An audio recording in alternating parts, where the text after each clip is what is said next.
Yo wewe. Mute.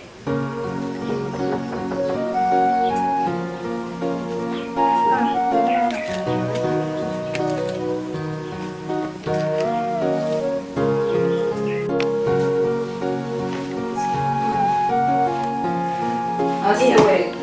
Wewe waje ndakumanga usko maze nk'isaha. Mani. Babagaye. Naye kumeze neza. Nakomanze narushye. Umukozi wanjye si aba. Aba ni nyoka. Sheri kwambaye neza. Umeze neza.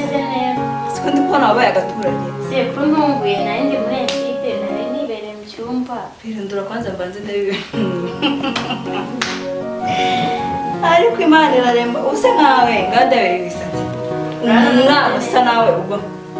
Shara amashuri nyine aba ubizi ko dufite examen. Umva mubwira ibintu by'amashuri ujya umbwira biba byandambi uzi ukuntu buri Yesu we keretse ngiye bambwiye ngo nsubire mu ariko se wewe wabaye shaje ubyihorera byose n'ibicyuma kundi reba ubuzima n'amashuri ibyo biswe kumaze iminsi ngahe nabuze umwanya kubera ishuri umva n'abagize ishuri bapfe batarangije ase wabaye gute shaje ubyihorera ubwo mwana usa nawe rero ukuntu uba wigize cyakoze n'izuba riranyishe umva ahubwo ngo iki ko nzanira nk'akawayini hariya rero ko nakwitamo ndi kubona nyaruko uze nkwereka ibintu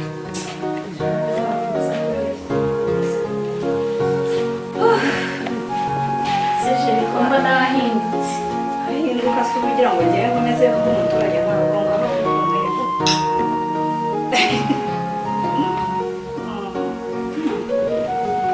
iwe wayini ni yawe kurura utajya kureba wowe witegura ko kuzana ibintu nakoze wazanye iki se mama kagire nkungore please kagire nkuru shokora ariko abana bo mu bakire mwabaye muti shokora sikona kuzi Jesus what itabi ibyo bintu byo bireka ahubwo ani itabi baby girl nakubwiye ngo reka kumugora nakubwiye ngo reka kumugora please ese nubwo rwego gerageza aho wumve shiri gerageza aho ugeze ku rwego rwo kunywa itabi ese ubwo ugiye kwigira umwana mwiza umuntu unywa wayi mwereke ko ari ibintu bisanzwe ese ko ndimo nabaye iki kandi uraza mpamvu usigaye umeze gutya uraza ubutasi ahangaha ndarinywa ndi mari ntabwo uzi n'ukuntu zisigaye rihenze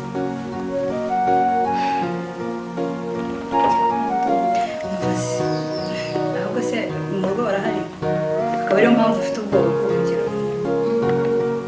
papa arahari araryamye reka na muzehe ahubwo hari akantu ndi kugutayarisha urumva hari akantu ndi kugutegurira ka danje hari n'igiprote mfite ngomba kuguha ariko kugira ngo nkujyaneyo akira shaho ngenge nyine z'ubufuzi ahubwo se turayinyweramo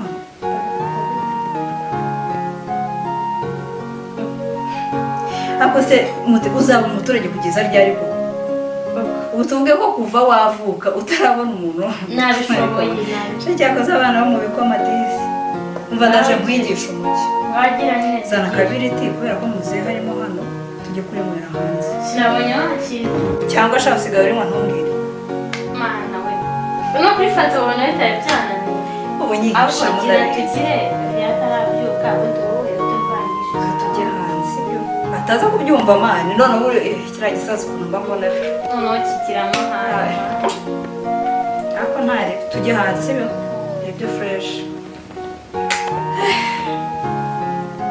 ariko aramutse abimenye akawayini ni umuti noneho ushaka aramutse abimenye haguruka aho ngaho ushaka reka kuzana ibintu by'intuzi ntabwo twabukira ase we ubundi aka kantu ko ari gake ubu urabona nk'ibi nta kintu kari gutuma ariko uzi ko hari indi wayini hari indi yabitse noneho ni italiyani nyaruka rero ihute bareka nyizana noneho cya gisaza kiraguhita na mana yanjye aramutse abimenye ajya kumwiba inzoga ufite ibibazo wiga mbaye igisoro tugenda kitanabyuka Imana yakumva kirakwica kirakwivugana ndakubaye nanjye gusoma sha aka ni gakeya cyane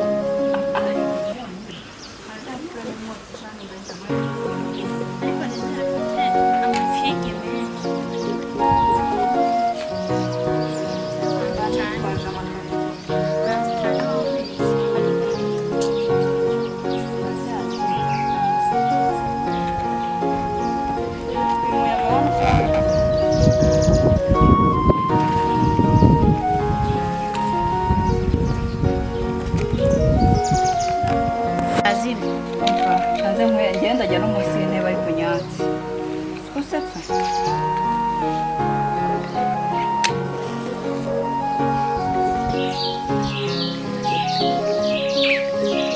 imigirire we byakunaniye sha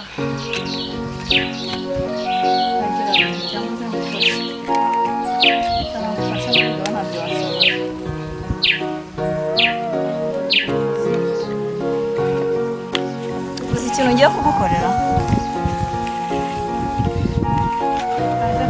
kacanisha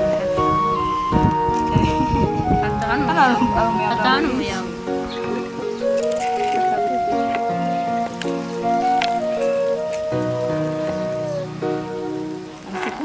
simbona ko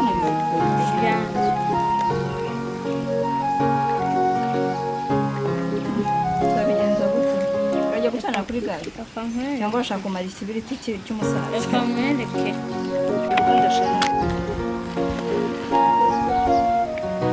nyuma nanjye urabishobora cyangwa ngufashe sinabonye uko bikora byava tujye kurya mu birazima kibundi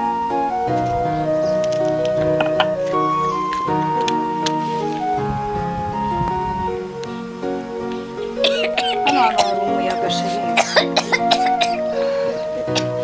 dore icyo mpfa n'abana b'abakire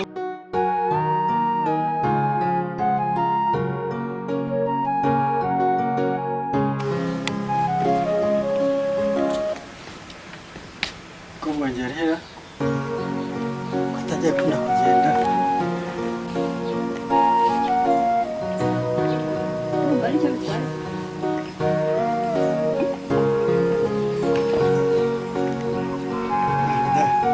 byaje biteze kandi niko bakureze ese umukobwa ari gukoresha tutse hepfo ye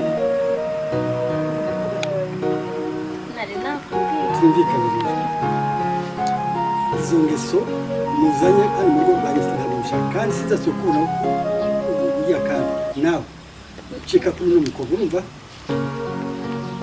sinigeze n'itabi soko nigeze n'itabi bakwiye ni inshuti yanjye hano twebwe turakijijwe iyi ni inshuti yanjye nta nshuti ntuyiragira yawe urumva hera ibintu uyiragira yawe ndabyanze si papa wari waretse kutuvangira ariko mwana wagize ko mukuru sinujuje imyaka ntabwo ari imyaka yo sinemerewe gukora icyo nshaka ntabwo ari icyo ushaka uteza kugira uburere umwari w'u Rwanda si ubu urumva kuva none rero uyagarure we ariko papa wabaye baretse nkagenda batamubikira aho ngaho uragira ngo sura inshuti yanjye kandi akorera kwa nyina njye nujuje imyaka nemerewe gukora icyo nshaka reka tusabe papa imbabazi pe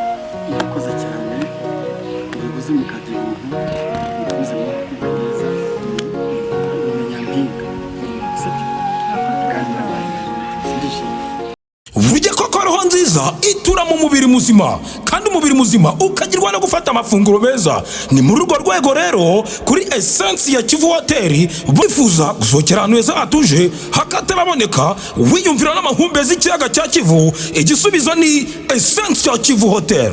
Muri Essence ya Kivu Hotel wahasanga amaroji meza, ibyumba byiza by'akataraboneka ku rwego rudasanzwe. Si ibyo gusa kandi, kuko muri Essence ya Kivu Hotel wahasanga bare nziza ndetse na restaurant, swimming pool, piscine kwiyogera, igikoni cyiza cyo ku rwego rwo hejuru utasanga ahandi. Si ibyo gusa kandi, kuko namwe mukunda ikawa, aha niho ku gicumbi cyayo. Muri Essence ya Kivu Hotel tugufitiye ababariste beza bakora ikawa neza, babikora kinyamwuga, hahandi unywa ikawa yawe wishimye.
ya Kivu Hotel wahasanga gym tonic yo ku rwego rudasanzwe. Si ibyo gusa kandi, kuko muri Essence ya Kivu Hotel wahasanga televiziyo zimwe nini cyane za rutura zo ku rwego rudasanzwe, hahandi wirebera imikino nk'uwibereyeyo.